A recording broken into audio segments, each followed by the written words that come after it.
내가 없더라도 개들은 이 풍요로운 들판에서 잘 살아갈 것이다.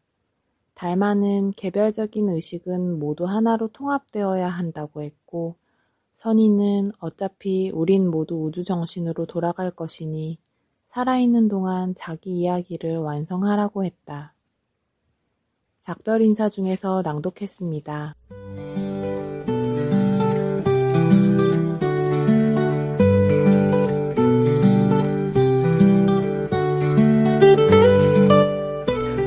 같이 읽고 함께 이야기 나눠보는 문학도서 팟캐스트 책판.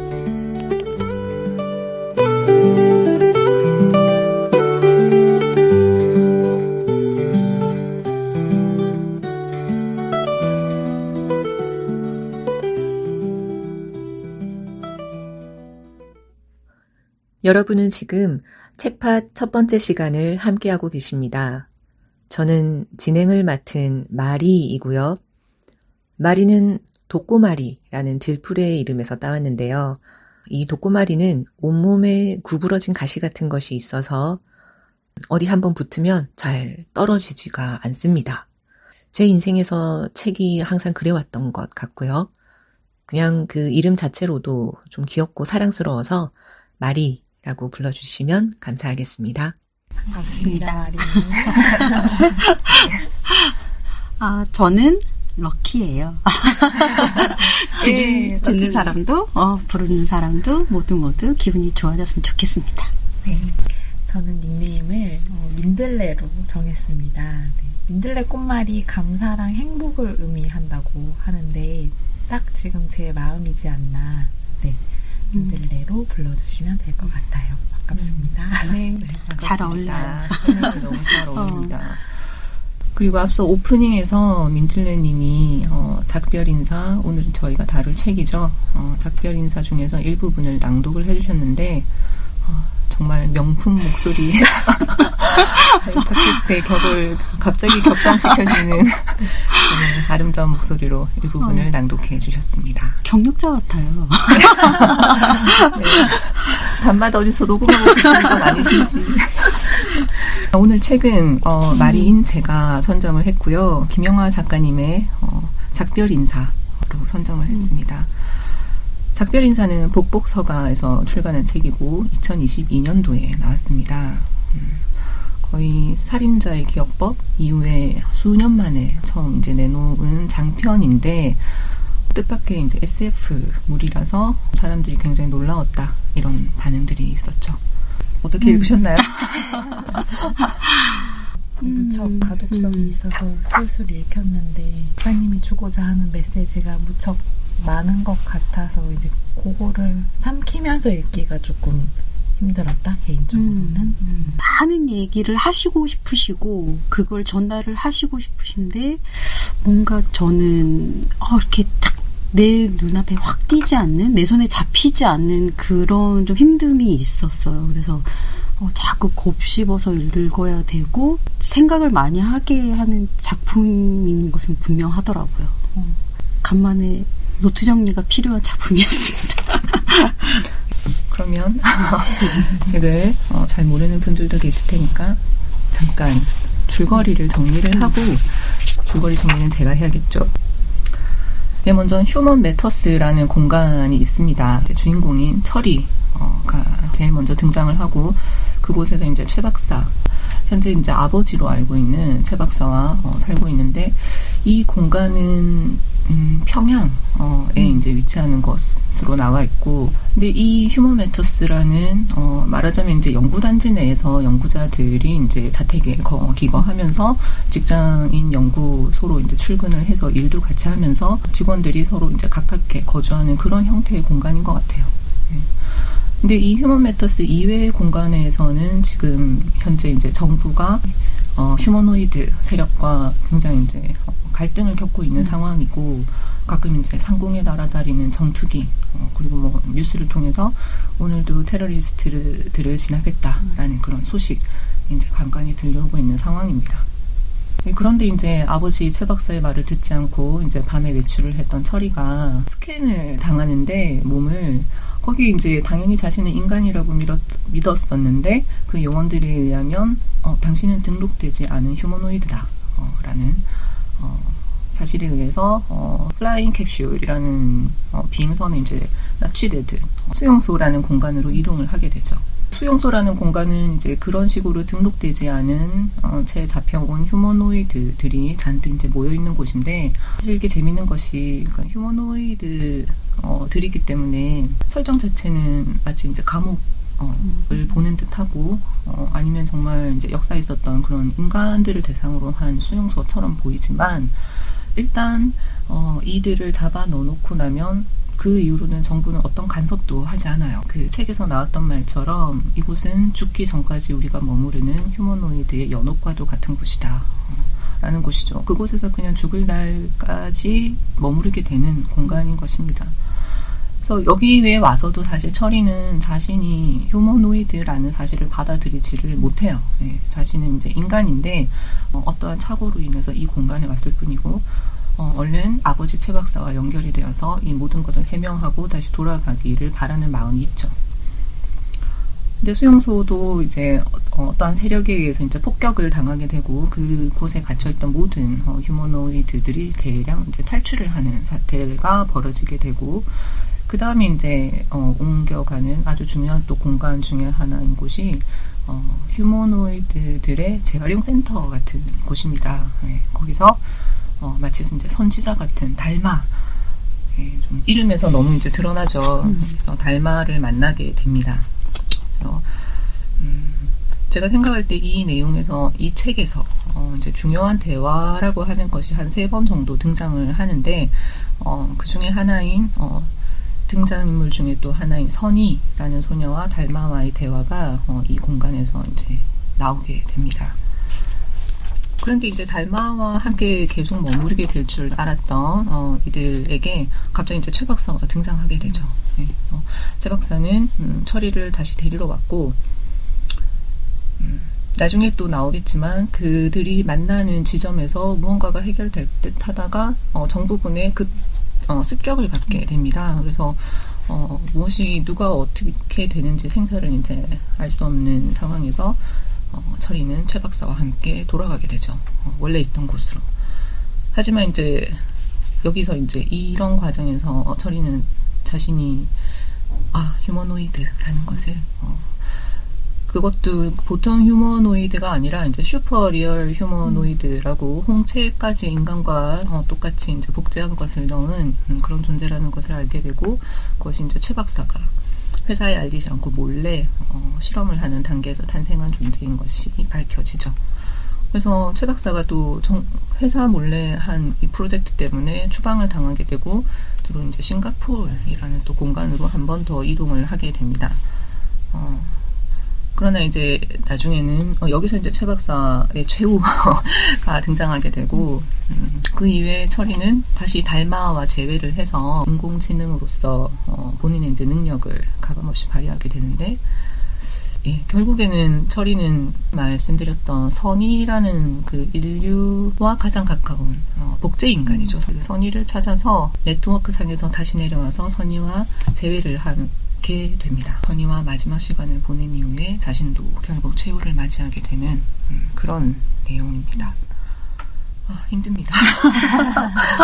힘들어요. 그래도 역시 정리는 네.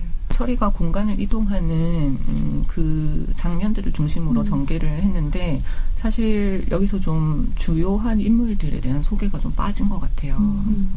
근데 그들의 이름에서 직관적으로 느껴지는 점들이 있잖아요. 그렇죠. 그런 것을 좀 이야기해보고 싶어요. 우선 달마라는 이름이 굉장히 기억에 남아서, 소설 전반적으로 그 불교 용어가 많이 등장하잖아요. 해자정리라던가 하는. 그리고 어떤 주고자 하는 메시지들이 그 불교에서 이야기하는 것들이 많았어서, 이 달마라는 인물이 선종불교의 창시자라고 하더라고요. 달마라는 인물이 실제로. 네. 그러해서 불교에서 이야기하는 그것들을 말하는 인물로 부각되기에 맞춤한 이름이었다. 저는 철이의 이름이 철광석의 철이가 아니고 철학의 철이다. 네. 그래서 그 철이의 역할을 우리가 쫓아가면서 제가 글을 쭉 작품을 읽으면서 생각을 했던 게 철이의 역할이 처음에는 달마가 제시하는 그의 이름, 그러니까 직관적으로 알 수 있는 그의 이름. 근데 그의 역할은 또 선의도 해주고 있다고 그렇죠. 생각을 했거든요. 그래서 그 달마가 끌어가는 그 선지자로서의 역할과 선의가 또 끌어가는 역할이 비슷하면서 다른 점이 있었는데 그 사이에서 철이가 뭐랄까요? 그 모든 소설은 성장 소설이라고 하잖아요. 근데 이 또한 그렇게 읽혔거든요. 저는 그러니까 처음에 이제 우리가 나중에도 얘기를 하겠지만 그 죽음을 인식하면서 이 아이가 자기의 감정이나 자기의 생각들을 깨우치고 확장시켜가는 이 아이의 모습을 점점 보면서 쫓아가면서 근데 그 수단이 철학이 되어서 그 철학을 도구로 해가지고 이 아이가 커가는 이 성장의 모습, 달라지는 모습, 이게 철이의 그 철학의 철자와 이걸 플러스 시켜보니 뭔가 좀 화학적인 반응이 되었다고 할까요? 제 안에서는. 그리고 또 우리가 흔히 생각하는, 우리가 알고 있는 우리나라에서 특히 대중적인 이름이 철이, 순이, 영이 이렇게 있잖아요. 그러니까 너무나 평범한 이름인 듯 하지만 그 이면에는 깊은 철학적인 의미가 담겨있는 철학을 매개로 해서 이 아이의 달라지고 성장하는 모습을 보여주고 싶었던 거 아닌가, 작가가. 그래서 처음에는 달마와 선의에게 눈길이 가고 집중이 되었다가 점점 철이가 가장 눈에 띄었던 것 같아요. 럭키님이 말씀하신 것처럼 근데 처음부터 이 휴먼 매터스라는 공간에 있었던 존재들의 이름이 이 집에서 키우는 고양이도 막 데카르트, 칸트. 그러니까 작가님이 너무 이제 추구하는 바가 이름에서 굉장히 직관적으로 드러난다라는 생각이 들었어요. 선의는 사실 철이가 수용소에 와서 처음 만나게 되는 인물인데 마치 처음부터 이곳의 생리를 다 알고 있는 것처럼 행동을 하죠. 나중에 달마와의 대화 중에 자꾸 우주 정신에 대한 것을 언급을 하는데 그런 부분을 읽을 때는 좀 느낌이 어떠셨나요? 선의가 다른 부가적인 설명이나 우리 그런 거 없이 너무나 처음부터 돌을 깨우친 듯한 이미지가 있기 때문에 또 그런 말들을 많이 하고 그래서 이 선의의 캐릭터를 파악하는 게 저는 가장 힘들었던 것 같아요. 그러니까 보통의 다른 작품들에서는 이런 역할을 하는 사람이 달마 하나로 족하죠. 대부분은. 달마가 그런 역할을 하고 그래서 평범했던 우리 이제 인간이라고도 할 수 있고 휴머노이드라고 할 수 있는 우리 그 아이들이 그러니까 선의, 철이, 미니가 달마로 인해서 달라지고 깨우쳐지는 과정을 우리가 흔히 보았는데 여기서는 선의의 역할이 대단히 좀 흥미로웠어요. 그러니까 나이가 많지도 않고 물론 다 남다른 경험을 하긴 하였지만 이 아이가 어떻게 그 과정을 깨우쳤는지 우리가 알 수 없는 상태에서 갑자기 선지자 같은 뭔가 메시아 같은 역할을 하는 그녀의 모습을 보면서 정말 흥미롭기도 했지만 아직도 솔직히 저 개인적으로는 완전히 파악이 좀 안 되긴 상태긴 한데 그래서 그냥 저는 이 아이의 개인적인 설정을 여기서 우주정신을 얘기하고 의식에 관한 거 얘기할 때도 선의가 그런 얘기를 했던 것 같아요. 그냥 조건이나 상황에 의해서 달라질 뿐이지 우주정신이나 이런 것들은 그냥 주어진 것이다. 그냥 온 것이다. 그래서 선의도 그냥 이 아이들에게 특히 철이에게 이 철이가 성장하고 달라지고 깨우치는 데 있어서 그냥 온 존재 아닌가. 달마는 처음부터 그 인간이 멸종할 것이라고 이야기하잖아요. 달마가? 네, 달마가. 근데 선은 거기서 더 나아가는 이야기를 계속해요. 이제 종말 뒤에, 인간이 멸종한 뒤에 오프닝 멘트에도 있지만 우리는 우주 정신으로 돌아가서 이러한 결말 때문에 우리는 각자의 이야기를 완성해야 한다라는 뭔가 작가의 메시지를 선이 계속 독자한테 전달해주는 느낌이어서 좀 달마보다도 더 초월한 존재인 듯 느껴지죠. 저는 약간 달마와 선이가 약간 대립 관계에 있는 네, 그렇게 파악을 했어요. 그러니까 달마도 고통에 관해서 얘기를 하고 선이도 고통에 관해서 얘기를 하고 그 개별 의식이라든가 그런 거에 대해서 둘 다 모두 언급을 하지만 그리고 통합을 하거나 다른 상태로 나아가는 진화하고 발전한 단계까지 얘기를 하지만 둘의 결은 다른 것 같아요. 생각의 결은 그렇죠. 그래서 선이는 뭔가 큰 통합의 정신, 다른 수준, 다른 차원의 수준으로 넘어가긴 하지만 달마와는 결이 다른 둘에서 대립 관계에 있는. 네, 그 설정이 저도 너무 재밌다라는 생각이 들었어요. 왜냐하면 이 존재들은 다 인간이 아니잖아요. 달마는 인간이 만드는 인공지능을 가지고 있는 이제 말하자면 휴머노이드의 한 종이고. 선이는 복제 인간인 거잖아요. 둘이서 이제 설전을 벌이는데 그 부분에 대해서 좀 얘기를 해봐도 될까요? 네. 그 수용소가 폭격을 당하고 휴머노이드들이 대량 탈출을 하게 되는 과정에서 미니가 이제 인간 정부군이 보낸 드론 폭격기에 의해서 완전히 죽임을 당하게 되죠. 말하자면 이제 시스템이 꺼져버리는데 그 순간 선이는 그 미니를 다시 재활할 수 있다고 믿고 달마를 만나게 되는 겁니다. 그래서 달마가 하는 일이 재활용 로봇을 관리하는 일이기 때문에 거기는 이제 비슷한 형태의 몸체라던가 그런 인공지능을 신체와 연결해주는 일들은 아주 간단하게 할 수 있는 것이었어요. 근데 달마는 쉽게 해주려고 하지 않게 되면서 둘이서 이제 논쟁을 하게 되는 겁니다. 왜 미니를 다시 재생시키려 하는가? 그렇게 폭력에 의해서 이제 죽음을 당한 그런 정신을 다시 재생을 하는 것이 과연 미니의 뜻이겠는가? 그것은 너의 이기심이 아닌가? 다시 이 세상에 불려와서 더 큰 고통을 당하면 어떻겠는가? 그것을 책임질 수 있는가? 라고 이제 물어보죠. 그래서 선이가 뭐라고 하죠? 이게 그냥 두 가지 메시지인 것 같아요. 달마가 하고자 하는 거는 그러니까 그 정신적인 거, 그 의식을 통합해서 오프닝 멘트에도 있듯이 정신을 통합해서 그러니까 더 나은 업그레이드된 정신을 이야기하고자 하는 거고 선이는 개인의 것이 중요하다라는 이야기를 계속하는 것 같아요. 그래서 미니가 그 미니여야 한다는 거죠. 하지만 그 미니는 어쨌든 삶을 마감했잖아요. 다시 그것을 되살려서 또 겪게 될 고통을 겪게 할 수도 있는데 그렇더라도 그건 어쨌든 그 미니 개인의 것이니까 그것이 소중하다는 이야기가 아니었을까? 선의의 입장으로는. 네네. 근데 선의도 달마에 대항해서 왜 미니를 살려야 되는지를 얘기를 하면서 스스로 이제 깨닫게 되는 부분도 있더라고요. 약간 정리가 안 됐던 자신의 철학이나 생각들이 달마의 물음에 계속 대답을 하게 되면서 좀 정리가 되어가는 모습이 보였는데 어찌되었든 저는 그 선의가 계속 주장하는 미니는 자기의 이야기를 자신의 방식으로 마칠 수 있어야 한다라는 부분이 재밌었어요. 이야기가 왜 그렇게 인간에게 중요할까? 뭐 이런 생각도 이제 해보게 되는 것이죠. 먹고 살기도 바쁜데 이렇게 우리는 책을 읽고 이야기를 좋아하는지 그렇지. 너무 이야기가 재밌어. 그래서 우리가 책을 읽고 네.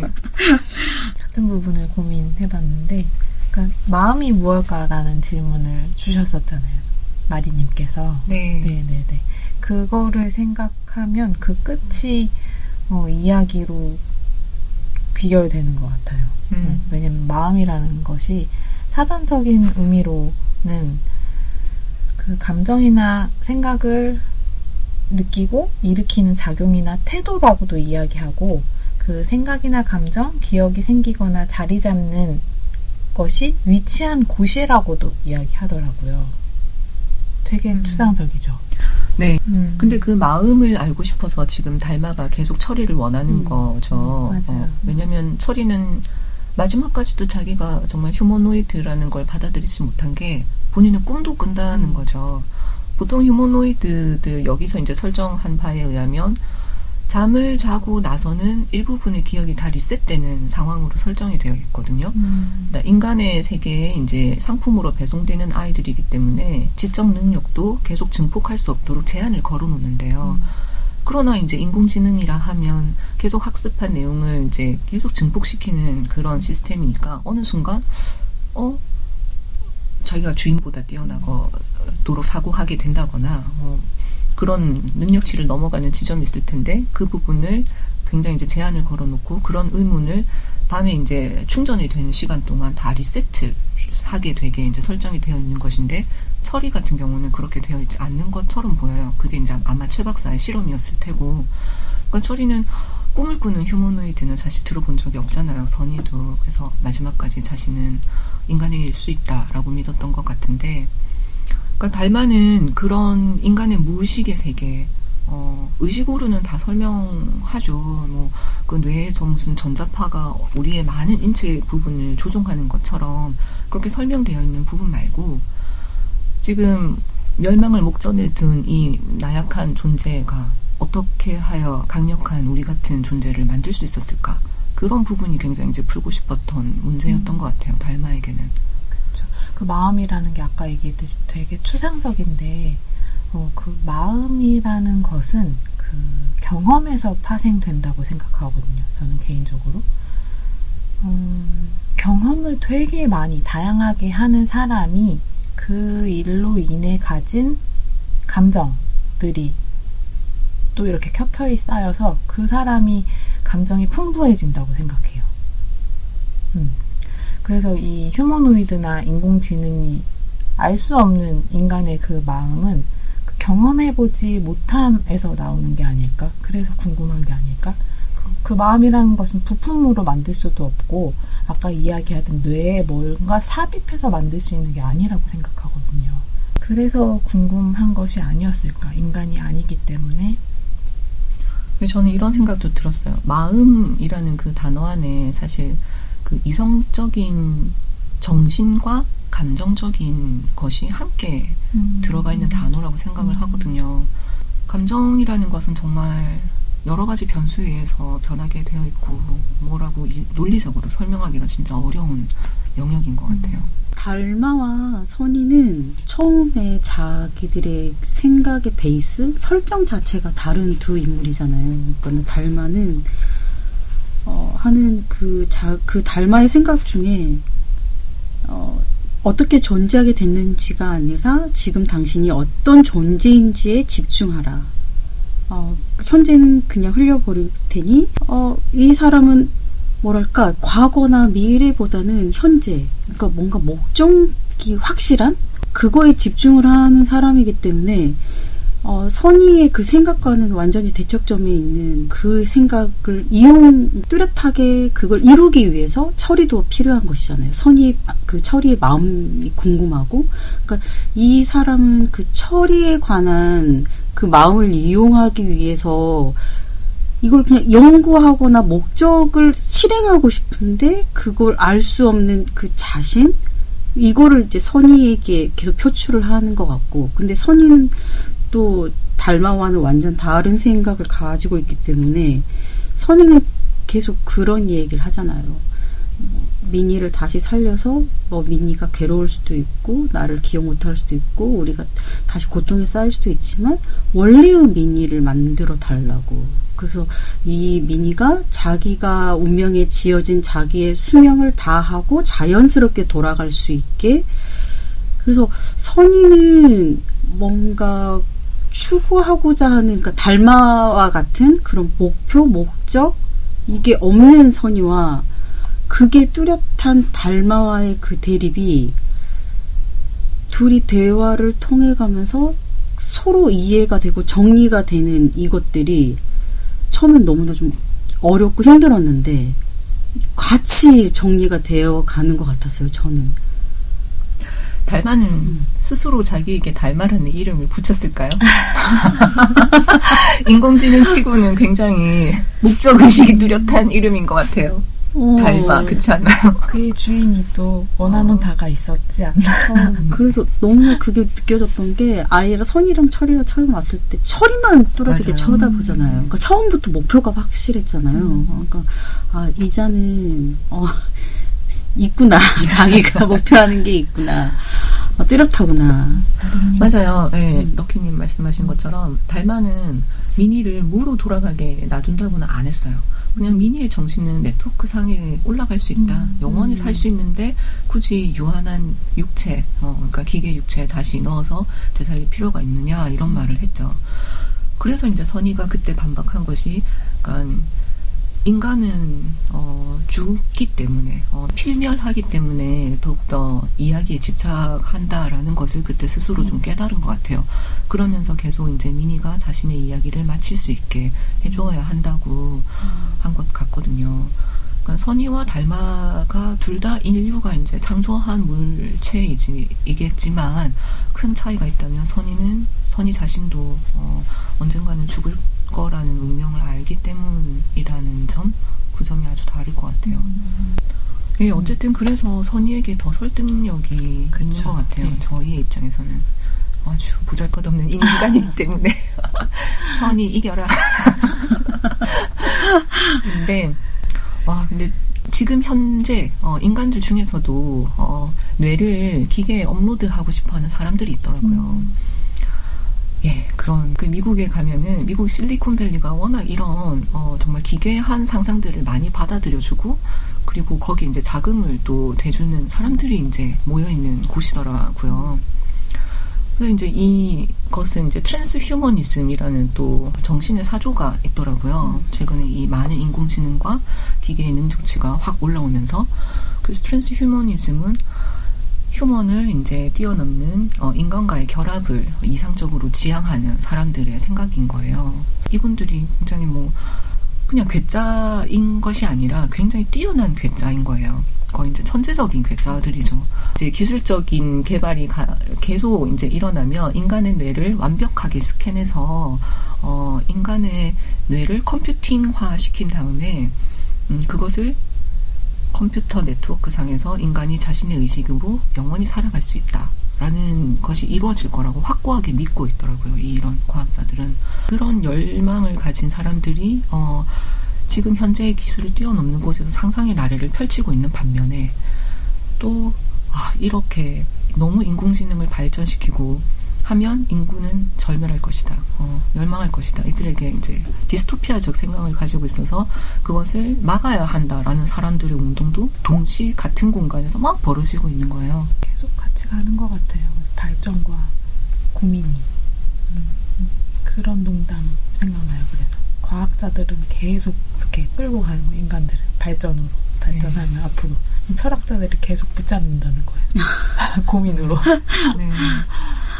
내가 이 책을 읽으면서 흥미로웠던 점 하나가 결국 이 책의 결말은 인간은 멸망이잖아요. 이거 디스토피아적인 내용을 얘기하면서 인간이 주인공이 아니라는 점이, 인간이 주체가 아니라는 점이 흥미로웠어요. 그러니까 인간이 자기들의 욕심이나 이기심 때문에 만들어낸 존재들, 클론, 휴머노이드, 이들이 주가 되어서 인간사에 대해서 깊게 얘기하고 고민하고 대화를 나누는 이것들이 너무나 좀 흥미롭더라고요. 자기들은 부수적인, 도구적인 존재들인데 인간사에 대해서 이렇게 깊게 얘기하는 것들이, 그래서 이야기 부분도 그래서 흥미로웠어요. 그래서 이야기 부분에서 선의가 하는 말 중에 그러니까 달마는 인간들이 자기들이 무의미한 인생에 억지로 의미를 부여하기에 만들어낸 발명품이 아니냐 하니까 선의가 높은 수준의 의식과 은어를 가진 존재만이 이야기를 만들 수 있고 그 이야기가 의식을 더 높은 수준으로 고양시킨다고 믿고 있다. 그러니까 이런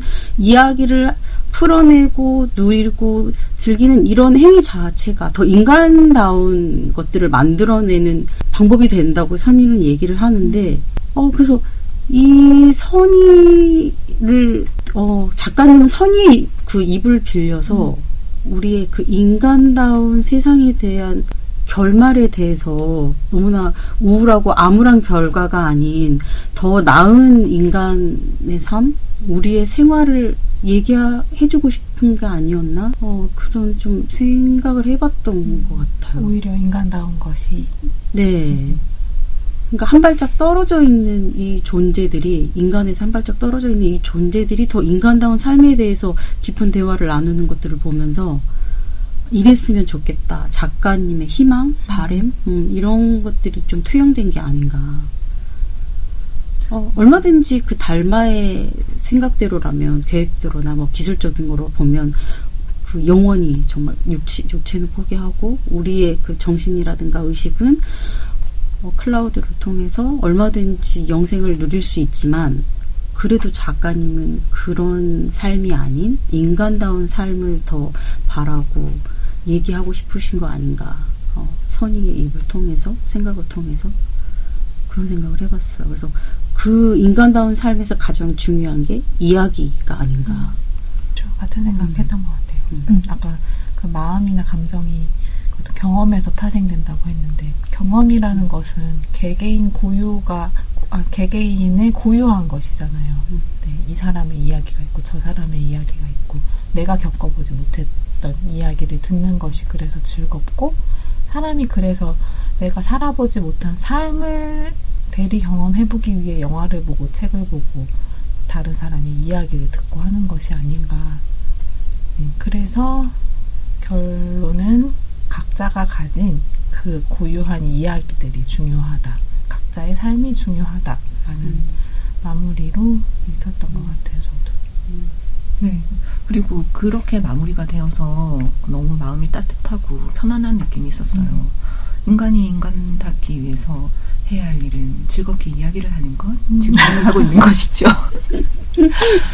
엄청난 이제 고매한 정신을 가져야 하고, 네, 도덕적으로 무결해야 하고 하는 굉장히 지키기 어려운 조건들이 아니라, 이야기를 즐기고 이야기를 계속 할 수 있는 의식을 가진 존재라고 한다면, 예, 충분히 저도 인간답게 살 수 있다. 다행이다. 한편으로는 근데 그 휴머노이드가 정말 기술이 발달해서 그 학습을 계속 해나간다면, 그런 경험도 그냥 인간보다 휴머노이드가 더 많이 학습할 수 있잖아요. 직접 그렇죠. 겪어보지 않아도. 그렇다면 그들도 진짜 그럼으로 인해서 감정, 마음이 생기지 않을까. 뭔가 그쵸, 과학적으로 충분히 그럴 수 있죠. 그러니까는 일본에서는 원래부터 로봇을 개발하려고 하던 목적이, 거기가 초고령 사회잖아요. 그러니까 노인들을 돌보게 하고 그들에게 말벗이 되어주는 그런 식으로 이제 구상을 했다고 하더라고요. 그런데 이제 요즘에 좀 그런 문제를 조금 더 깊게 생각해 보면, 인공지능에게 감정을 어디까지 줄 것인가 라는 그런 결정을 해야 할 때는 지점들이 있거든요. 이들에게 행복한 감정에 대한 학습만 하게 한다면 계속 사람 말을 잘 들을 거예요. 인공지능이 만약 시기, 질투 뭐 이런 것을 알게 된다면 자신보다 전능한 인간의 명령을 잘 따를까요? 그러기는 좀 어려울 수도 있겠죠. 3,500 곱하기 2,400도 못하는 주제에 이러면서. 그러나 이제 로봇은 그런 부정적인 감정을 그래서 배제해야 된다라고 하는데, 그러나 만약 진정하게 인간의 말벗이 되어주려면 공감을 해줘야 할 텐데, 그렇다면 나의 우울한 마음, 누군가를 미워하는 이 못난 마음도 인공지능이 진정으로 나를 공감하고 말벗이 되어주려면 그런 감정을 자기들이 이해를 해야 하잖아요. 그게 지금 고민인 지점인 것 같더라고요. 그래서 이들에게 어디까지의 감정을 학습할 것인가. 참 고민이 될 것 같다라는 지점이었어요. 네. 이 작품에서도 과학적인 것과 철학적인 그 뭐랄까요, 생각의 교환이나 대립이 그 박사들, 그 최 박사와 그 김 박사였나요? 그 대화에서도 언제 이렇게 과학자들이 뭐 언제 그런 거를 따지고 생각하고 만들었느냐 하고 나면 자연스럽게 거기에 순응이 되고 적응이 되는 것이지 뭐 이런 얘기를 했던 것 같아요. 항상 윤리와 그러니까 과학의 발전에 따른 그 윤리의 문제에 있어서 우리가 항상 고민을 하고 설전을 하고 갈등이 있잖아요. 그러니까 그것도 작가님이 책에서 그거를 표현하신 게 아닌가 생각이 드네요. 이 책을 다 읽고 나서 다시 앞으로 돌아가서 보니 맨 첫 장이 딱 그 시베리아에서 최후를 맞이하던 철이의 정신에 대한 한 단락이 있더라고요. 혹시 보셨나요? 제일 첫 장. 첫 장이? 예. 책의 첫 부분이요? 하나 더 앞으로는. 앞으로? 아, 여기. 네. 한번 읽어주시겠어요? 길지 않은데. 자작나무 숲에 누워 나의 두 눈은 검은 허공을 응시하고 있다. 한 번의 짧은 삶, 두 개의 육신이 있었다. 지금 그 두 번째 육신이 죽음을 앞두고 있다. 어쩌면 의식까지도 함께 소멸할 것이다. 내가 겪은 모든 일이 머릿속에서 폭죽 터지듯 떠오르기 시작한다. 한때 회상은 나의 일상이었다. 순수한 의식으로만 존재하던 시절, 나는 나와 관련된 기록들을 찾아다녔다. 그리고 기억을 이어붙이며 과거로 돌아갔다. 그때마다 이야기는 직박구리가 죽어있던 그날 아침, 모든 것이 흔들리던 순간에서 시작됐다.